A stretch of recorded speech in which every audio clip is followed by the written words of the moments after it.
អ្នកទាំងអស់គ្នាឥឡូវនេះគឺពិភពលោកកាន់តែរញ៉េរញ៉ៃហើយបងប្អូនយើងអាចដឹងថាសង្គ្រាមលោកទី3នឹងអាចគេចផុតដែរឬអត់ទេបន្ទាប់ពីមេដឹកនាំកម្ពុជាអ៊ឺរ៉ង់គឺលោកអាយ៉ាតុលឡាអាលីខាម៉ានីត្រូវបានធ្វើឃាតដោយជោគជ័យនៅក្នុងប្រតិបត្តិការរួមគ្នារវាងអាមេរិកនិងអ៊ីស្រាអែលប៉ុន្តែអ្វីដែលគ្រប់គ្នាកំពុងរងចាំមើលនោះគឺសម្ព័ន្ធមិត្តរបស់អ៊ឺរ៉ង់គឺចិនរុស្ស៊ីនិងកូរ៉េខាងជើងតើមានប្រតិកម្មអត់ហើយលើនេះបងប្អូនចិនរុស្ស៊ីនិងកូរ៉េខាងជើងបានចេញមុខជាបន្តហើយដើម្បីចង់ដឹងរឿងរ៉ាវលម្អិតទាំងនេះតើបងប្អូនមកតាមដានជាមួយខ្ញុំទាំងអស់គ្នាអ្នកទាំងអស់គ្នាដបាត់ក្នុងសង្គ្រាមប្រហែលថ្ងៃមកនេះមិនត្រឹមតែលោកខាម៉ានីទេសូម្បីតែមន្ត្រីធំជិត10រូបក៏ត្រូវបានសម្លាប់ក្នុងខ្លួនសង្គ្រាមនេះដែរដែលក្នុងនោះរួមមានលោកអាលីសាមខានីលោកអាស៊ីណាស៊ីសេដេនិងមេបញ្ជាការកងឆ្មាំបដិវត្តលោកមហាម៉ាត់ប៉ាប៉ូបន្ទាប់ពីពួកគាត់ត្រូវបានស្លាប់ក្នុងថ្ងៃបោះឆាកសង្គ្រាមនេះមនុស្សទូទាំងពិភពលោកបើកភ្នែកធំរងចាំមើលថាសម្ព័ន្ធមិត្តរបស់អ៊ឺរ៉ង់នឹងមានប្រតិកម្មដែរឬអត់ពេលដែលមហាអំណាចអាមេរិកបានរួមដៃជាមួយនឹងអ៊ីស្រាអែលចូលវាយសម្លាប់វិដំណអ៊ឺរ៉ង់នោះ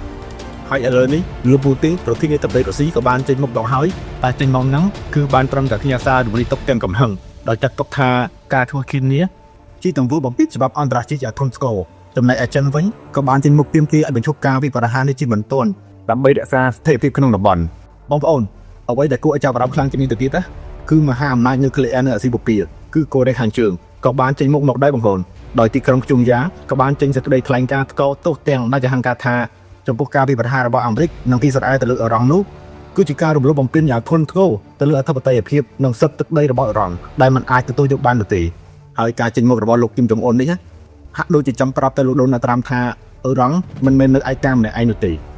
េតាមការចុះផ្សាយរបស់សារព័ត៌មាន Reuters អាមេរិកបានបើកប្រតិបត្តិការដែលមានឈ្មោះថា Operation Opic Fury ដោយប្រើប្រាស់យន្តហោះចម្បាំងបំបាំងកាយ S-35 និងមីស៊ីល Tomahawk មានតម្លៃជាង$1 លានក្នុងមួយគ្រាប់ប៉ុន្តែបងប្អូនដឹងអត់អ៊ឺរ៉ង់មិនមែនអង្គុយឲ្យគេវាយលេងនោះទេបងប្អូនដោយកងឆ្មាំបដិវត្តរបស់អ៊ឺរ៉ង់ហ្នឹងក៏បានបាញ់មីស៊ីលប៉ាឡេស្ទីន4គ្រាប់ចំទៅលើនាវាដឹកជញ្ជូនហោះចម្បាំងអាមេរិក OSS Abraham Lincoln ផងដែរហើយសូម្បីតែទីក្រុងឌូបៃនិងស្ថានភាពលំដាប់ពិភពលោក Big Al Arab ក៏ត្រូវបានរកការវាយប្រហារខូចខាតដោយសារការសង្សឹកនេះផងដែរបងប្អូនហើយលោកប្រធានាធិបតីដូណាល់ត្រាំក៏បានផ្ញើសារយ៉ាងខ្លីតែសាហាវបំផុតថាអាមេរិកបានបំផ្លាញនាវាអ៊ឺរ៉ង់9គ្រឿងទៅហ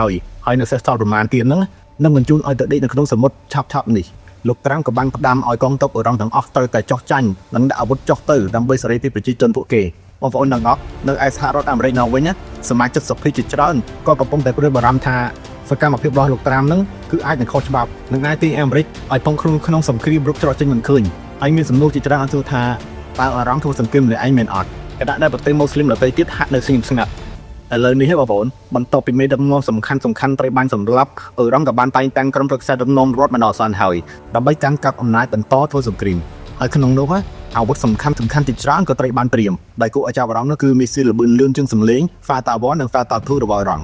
់ដែលមីស៊ីលប្រភេទនេះអាចហោះដល់អ៊ីស្រាអែលក្នុងរយៈពេលដ៏ខ្លីហើយក៏កំពុងត្រូវបានគេត្រៀមលក្ខណៈរីករាល់ផងដែរដោយពេលគេថាចុងក្រោយគឺមានតែយើងខ្លាំងទេបងប្អូនទើបគេព្រមជួយយើងប៉ុន្តែអ្វីដែលកាន់តែភ្ញាក់ផ្អើលខ្លាំងនោះគឺបងធំកូរ៉េខាងជើងនោះក៏នៅមិនចប់ទេបងប្អូនដោយកូរ៉េខាងជើងនោះក៏បានចេញមុខប្រមាថអាមេរិកចំតែម្ដងហើយក៏បានហៅថាទង្វើនេះជាការរំលោភបំពានយ៉ាងធ្ងន់ធ្ងរទៅលើអធិបតេយ្យភាពនិងសិទ្ធិទឹកដីរបស់អ៊ឺរ៉ង់នៅក្នុងសង្គ្រាមប៉ុន្មានថ្ងៃនេះបងប្អូននឹងបាត់ថាអាមេរិកបានប្រើប្រាស់សន្តិវុធអ្វីខ្លះក្នុងប្រតិបត្តិការរបស់អាមេរិកនេះបងប្អូនអាមេរិកបានប្រើប្រាស់យន្តហោះចម្បាំងបំបាំងកាយ S-35 និងមីស៊ីល Tomahawk ក្នុងប្រតិបត្តិការ Operation Opic Fury ប៉ុន្តែអ៊ឺរ៉ង់ក៏បានសងសឹកវិញភ្លាមតែម្ដងដែលបានបាញ់មីស៊ីលប៉ាឡេស្ទីក4គ្រាប់ចំទៅលើនាវាដឹកជញ្ជូនហោះចម្បាំងអាមេរិក USS Abraham Lincoln សូម្បីតែទីក្រុងឌូបៃក៏ត្រូវរងការខូចខាតដោយសារព្រោះសង្គ្រាមនេះផងដែរបងប្អូនពេលនេះអ៊ឺរ៉ង់ក៏មិនព្រមចោះចាញ់ងាយឡើយតែពួកគេក៏កំពុងបង្កើតក្រុមប្រឹក្សាដឹកនាំរដ្ឋបណ្ដោះអាសន្ននិងត្រៀមមីស៊ីលល្បឿនលឿនជាងសម្លេង Fata 2ដើម្បីវាយបកទៅលើអ៊ីស្រាអែលវិញដោយមហាអំណាចទាំងរុស្ស៊ីចិននិងកូរ៉េខាងជើងក៏កំពុងតែសម្លឹងមើលអាមេរិកមិនដាក់គ្នាផងដែរបងប្អូនហើយបើសិនជារុស្ស៊ីចិននិងកូរ៉េខាងជើងព្រមជួយជ្រោមជ្រែងអ៊ឺរ៉ង់នោះមិនដឹងថាតើសង្គ្រាមនេះនឹងកាន់តែរីករាលដាលខ្លាំងជាងមុនដែរឬអត់ឬក៏អាចឈានដល់សង្គ្រាមលោកទី3ក៏ថាបានដែរបងប្អូនតើបងប្អូនគិតដូចខ្ញុំដែរអត់សូមបន្ទិញមតិនៅខាងក្រោមជួបគ្នានៅវីដេអូក្រោយសូមអរគុណ